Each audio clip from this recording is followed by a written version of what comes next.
Нан урдаган бала.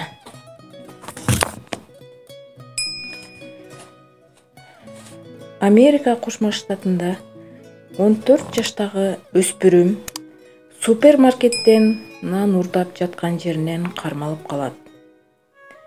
Бала камакка алынып, кылмыш иши козголот. Чечим чыгарардан мурун сот баланын акыркы сөздөрүн уккусу келип кайрылат. Сот: эмне үчүн урдадың? Бала: мага нан керек болчу. Сот: урдабай эле сатып алсаң болбойт беле? Бала: мен аны сатып алганга акчам жок болчу.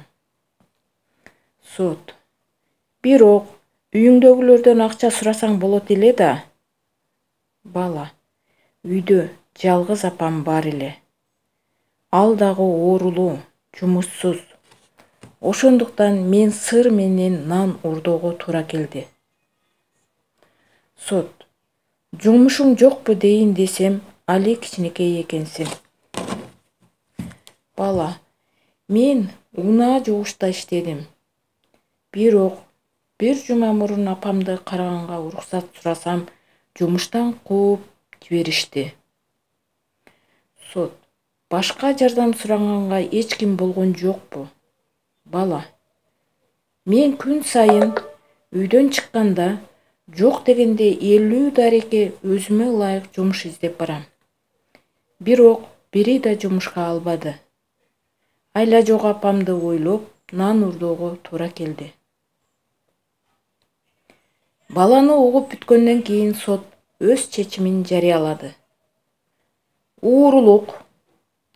Айрыкча нан урдаган бул өтө уят кылмыш. Бирок коом катары биз күнөөлүүбүз. Бул баланын кылганына ушул залдагы адамдардын бардыгы күнөөлүүсүңөр. Мен дагы күнөөлүүмүн. Сотко катышкан ушул жердегилердин ар бирине $10 айып салынсын. Ар бирибиз $10 бермейинче сот залынан эч ким чыгарылбасын.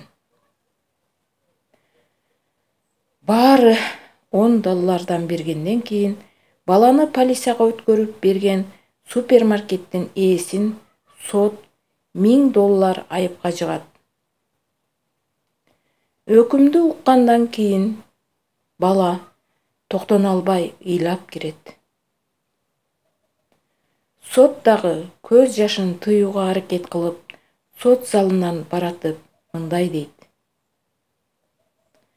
Нан урдап жаткан адам кармалса, демек, бул өлкөдө жашап жаткан бардыгыбыз уялышыбыз керек. Айрыкча бийликтегилер уялганынан жерге кирип кетиш керек. Интернет булактарынан алынды.